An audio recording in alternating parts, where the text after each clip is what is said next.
malamu nakati masolo na biso nakati Congo en parc news to pesi bino penza mbote pe to tombeli bino depuis la semaine malamu na banda kuna bino toujours na système ya confinement. Un grand merci à Coco Show qui est derrière la caméra, un grand merci à Paty Sumbu à la montage.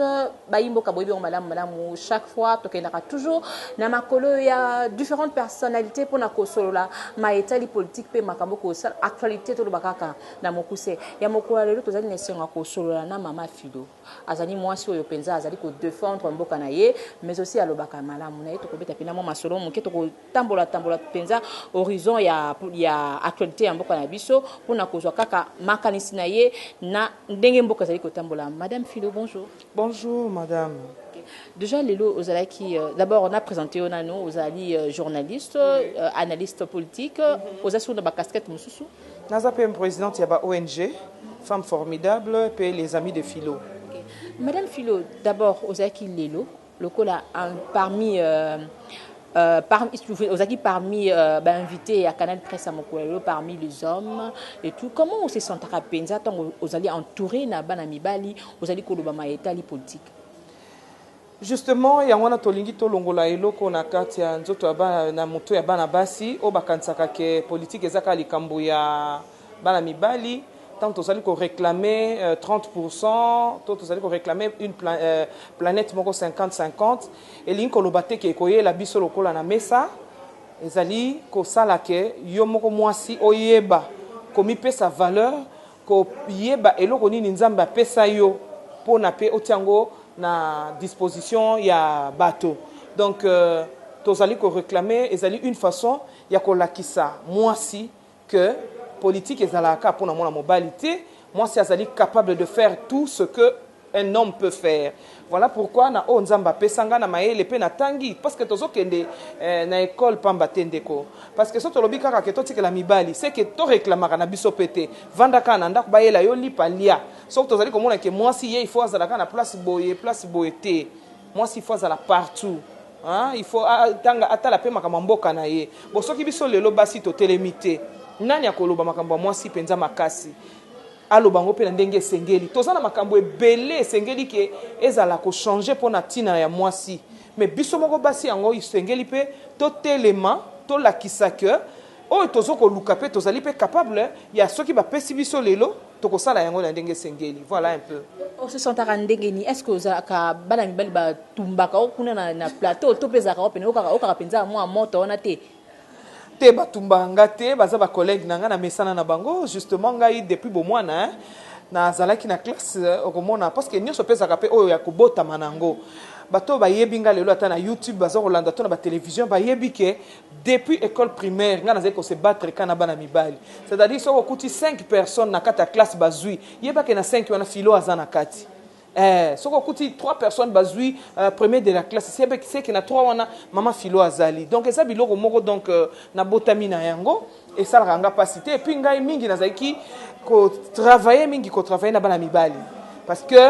mona mobali azali moto azaka na zuwa mingi te biso moko basi to c'est pour repoussaka na kamwe kutozui facilité ya obenginga epe ngai pe na ye pa ina yo donc tozali ko yekola ya ko lingana soki yo linginga ite ngai pe na olingi yo te siko to sala nini yangwana depuis nazalaka mingi bana mibali na yaki ko comprendre par après que malgré nazana bana mibali mais sengena linga moninga mwasi yangwana nasaki oyo babengi ONG de ya femme formidable na bengi yango femme formidable et pesanga i courage ya kolinga mwasi ya koyeba likambo nini mwasi azali koluka pona kati ya mboka oyo avanda pe na kimia atambola pe atombola moto. Parlez-nous un peu de votre ONG. Mon ONG en français ben mon ONG s'appelle Femme Formidable, c'est-à-dire le nom eza yango moko koloba ke mwasi oyo azali formidable donc akamu isaka ndenge yo moko utu koloba wana bisika oyo basi bazali kobanga mwasi azali koya tango ozali mwasi ozoko longola ignorance parce que mingi bakansaka nde toye na télévision awa etoye koluka soki eloko nini nzoka nde mwasi azali pe moto na kati ya bato c'est-à-dire tango longoli ignorance wana oluki kosala na maele nzamba pesa yo ovandisi yango pe otambusi mboka ke liboso yeba kozali formidable tango ndeti lelo tozana confinement femme formidable azali nani okovanda te ozozela nani confinement esi la bana bakufa nzala femme formidable akotala na biloko naza nango na ndako na ngai nasala nini po ti mokolo confinement ekosila bana na ngai bakufa nzala te mobali na ngai yokisa masoni te. Voilà femme formidable. Donc na kati ya médiocrité ye abimisi eloko ezali ya munene. Omoni tango pauvreté eza na mboka femme formidable akoloba te mobali bazofuta ye salaire par exemple ya $100. Nga nazali mwasi oyo nazali pembeni na ye, qu'est-ce que je dois faire? Na kozwa $100 wana na baloli yango na kenda na libongo na sombi nguba na ngai parce que naza capable kosala ngo ndenge omoni nga na telemi awa na $100 na koki na kenda libongo na zwi $100 na sombi nguba na sombi épice oyo ezali bongo matungulu na ye nango na teki na zwi lobi $200 okamwe. C'est ça la femme formidable. Donc azali tango alongo l'ignorance, alongo l'ignorance surtout, azali prête pour le développement, pour le changement. Okay. Vous venez de parler de la femme formidable. Tu nous appelles moi le solo tant que maman, j'espère que vous avez journaliste, vous avez informé par rapport à l'histoire Oyo. Il y a affaire Eliana Moïse Mbiye. Aujourd'hui, tout ce qu'on a que affaire Wana Tomoni et Banaki Moïse, pasteur Moïse na Eliane, mais aussi le commis sous Moïse plutôt collectif il y a avocat il y a Eliane commis sous contre Eliane. Oko le bani par rapport à l'histoire auto comme on a Hélène comme Kobima comme donc loba donc étant qu'une femme étant que mère mais aussi étant que journaliste et ça salanga pasi comme on a que yo moko mwasi ozo ya ko étaler saleté na yo na kati ya ba écran etandorike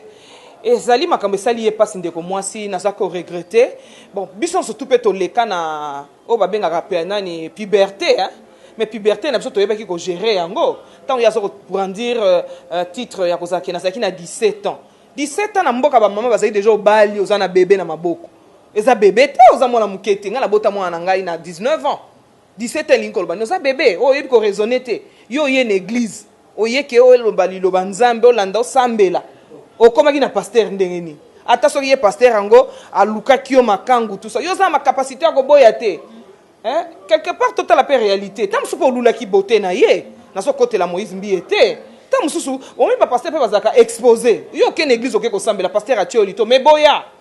Mais parce que aux en a besoin il y a végétarien baba la on a muto ya munene tout ça OK comme il peut ça. Na 17 ans na zo lo bango na talité na télévision, ezali âge muta ko raisonner. Ezali bébé té. Parce que bison c'est tout au passé na puberté. Alors lelo oyo et salami. Malheureusement pour toi, ozui ango na retard, mais réclamer ango, mais oye ba rappel que zo tchape vina yo en danger. Hein? Ba tba ye baké o koki ko bota lisusu te maintenant ko bandela ngo te pas zo sanga bien te. So na bandela ngo ko nazali ko appuyer. Lokola likambo c'est comme la justice. Tika justice asa musana ye. Bas ba rendre po ya lobi ki azoluka état de droit na ye. Az la justice à rendre ye ba droit na ye. Na clandestinité na moi ko bomba na pe ko yebake ba famille na yo pe bazali tata na bino pe azali mama bino pe azali et puis ba leki na ona bana na pe ba ko ya pe ba ya okuta biloko ndenge wana eza malamu te pona bo mwasi moko mwasi azali eloko yo esengeli ko batela un peu personnalité na biso salité na biso to tiaka liboso te moni ata na bible et na mwasi bakangaki na lit d'adultère oyebi ke batanga ka mwasi pendant que kindumba na basaki ona mwa mobali donc moi moi c'est tolo bake makambo na biso ya passe banda beaucoup na bible donc di bakuti batu mbale basali makambo basumuki batanga moi siti lelo la femme adultère mais adultère wana asala ki ona mutu c'est pour dire que une femme nous sommes sacrés nzoto ya mwasi ezali sacré. Vraiment, ce que ça na nzoto nzamba pesa respect za ya mwasi. Alors muto akomo nango oyo kaka ebi valeur nango. Muto akoki ko yeba ke na libele na yo ezaka na mwa boye na boye. Ka muto apeseli yango mbongo. Yo ka facilement ka boye muto abengo na téléphone alobi la tsanga libele yo pozwi libele on lakisi facilement afuti combien pa bino. Apesi combien de bonanga to kota makamwana te donc na eli politique to lobango. Maman Philo, vraiment merci. Je crois un message est commis dans ma toya de Konabiso Eliane. D'abord par rapport à la politique. Oroko lobanini tozalelo toko kele déjà depuis mars un débat détective déjà cas ya coronavirus na mboka na biso mais aussi toko mona ba kango komika ka komata mo pandi sous dollar peut mona comme na 18 11 oroko lobanini maman. Coronavirus c'est ça maladie mais na bamboka oyo bayeba kobatela mboka na bango eza penza problème te parce que so totali bien na France nde bomi ebele États-Unis mais lelo oyo quand même na Italie bazali ko canaliser ba effort pour na bakende liboso biso nombre ezaka komata elingi koloba ke ndenge se fungwami wana toza ko s'attendre tokomati 500 oyebi pourquoi nayebi te parce que tozali na mboka o tozelaki maladie eya nde tobanda na banza corona epesa biso malkasi epesa biso pe mayele ya koyeba ke ba maladie lokola ba corona boy po lokwa toza na kati ya mokili ekoki koyaka to se préparer pour soki maladie ya boye na mboka toyeba ndenge ni tokolonga ko se préparer ndenge koloba nini bapesi nga lelo na komi ministre ya santé mbala moko tango na zwi na bandi kokotisa ba compte na ngai tonda mbongo oyo ekoki ke esala hôpital ya Malonga na bandi koyiba voilà mbongo bapesi ozala ministre ya recherche okoti na recherche mbongo esengeli ke bayeba osala kisi oyo ekoki koboma virus yo zwi yango sombi lopango sombi ndako tongi toza conscient te esengeli conscience ezonga congolais akoma pe moto to raisonner totala tokendaka epa bapaya nga esala nga pasi nakenda na Inde nakutaki ba indien baka na posa na biso te nakutaki ba sud africain bazaka na posa na biso te oyebi pourquoi parce que na moke nzamba pesi bango bazolinga koyeba ke tosala nango nini lelo oyo soki kana meki kobimisa kisi kaka bino mtu combattre ngai mais chinois azali indien azali soki ndeko na ye mutabimisi kisi akosomba nanu kisi ya ndeko na ye wana avant somba ya bino voilà le problème bazali kozwa valeur ya mboka na bango tokendaka na étranger tozwa mayele po mayele wana esalisa biso toyeba ndenge nini tokokobongisa mboka na biso biso pe Jérôme selon ba information doza nango a yende amemi remède kuna na mboka ya Madagascar pe to moni lelo ba activité nyon surtout ezongi penza normal na mboka ya Madagascar mais de contre koto ba komona selon quelques informations ba confirmer na biso ba ko confirmer biso que mboka na biso to be gouvernement na biso ba rejeter remède wana ba congolais tozonga souci matin omoni ndenga bimisi wana na koyebisa yo ke ezali ebandeli ya makambo ebele oyebike ba congolais baza maele elingo laksa ke maladie oyo et non seulement kopesa biso pe passe eza kopesa biso pe conscience to yeba ke na kati ya congolais tokoki pe kobimisa eloko malamu pona ni ba rejeter yango oyebike chloroquine nazo kango libanda wa kezali papa moko ya Lubumbashi un chercheur na tanga kombote mutu abengaki mutu wana yebise ke essayer avec la chloroquine tozana ba potentialité belé na mboka na biso pourquoi to biso moto mindima na katende ko bandaki ne bande to mindima na kate pona silobate yo ndenge na leki na canal presse wana oyoka mutu mususu apona nini kaka Philomène kaka boye ovandi na yo obandi ko yina compatriote moko azobunda pona ke mboka quand même etombwama non eza balamu te jalousie wana ko futa biso loko te to encourager soki ezalo kwa malamu bazwaye ole ba rejeter yango bazwa nanu kisi wana bakene na ona ba laboratoire ba pesa pena ba sangisa ena docteur Muyembe na batu mususu pe ba virologue baze belé na mboka oyo batala likambo wana et puis ba yeba kotala kisi yango mabe nini ezali place nini soki eza na totalité ya bolamu te mais tant mususu koza na principe actif moko oyo koki ke ba exploiter yango et ça li samboka donc félicitations à lui parce que na yebi kombo na été mais ceux qui a sali kisi eza malamu pourquoi to décourager ye ngaku tuna sengi ke ba virologue belé ba bima ba scientiste belé ba bimisa ba kisi même à partir ya Congo Bololo to luka pe to yeba Congo Bololo eza na principe actif nini ba gingembre oyo to kiko sala voilà mboka na biso ke liboso toza na ba jus combien de konangai ba mandarine ba nini ba malala tout ça là ba industrie ba ça ba jus ba ba mela na ba confinement oyo voilà pourquoi tozolo ba ke il faut encourager. Un grand merci Maman Philo, un mot de la fin pour Tokabona. Mot de la fin na remercier au mingi ndenge o salinga confiance et puis ezali ko laksa ko lingi ngai parce que muntu soka lingi o leka na télévision na ye c'est ka lingi nga pe na lingi o mingi ba balandi biso makamto lobi ezaka po mboka na biso ke liboso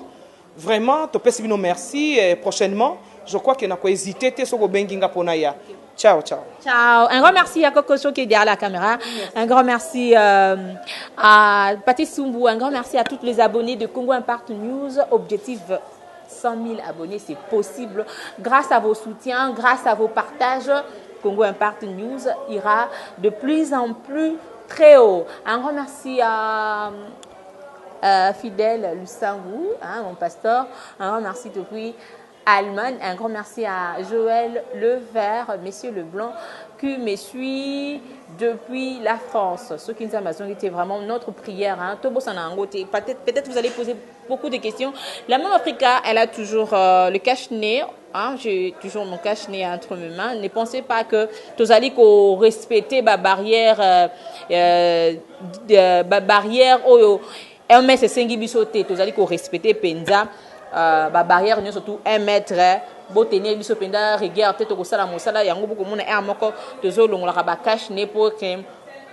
tokoka ko sala penza mais ko bomba ngo peut défendre ba chapeau boy ko simba te. Un grand merci à vous, on se verra prochainement. Bye.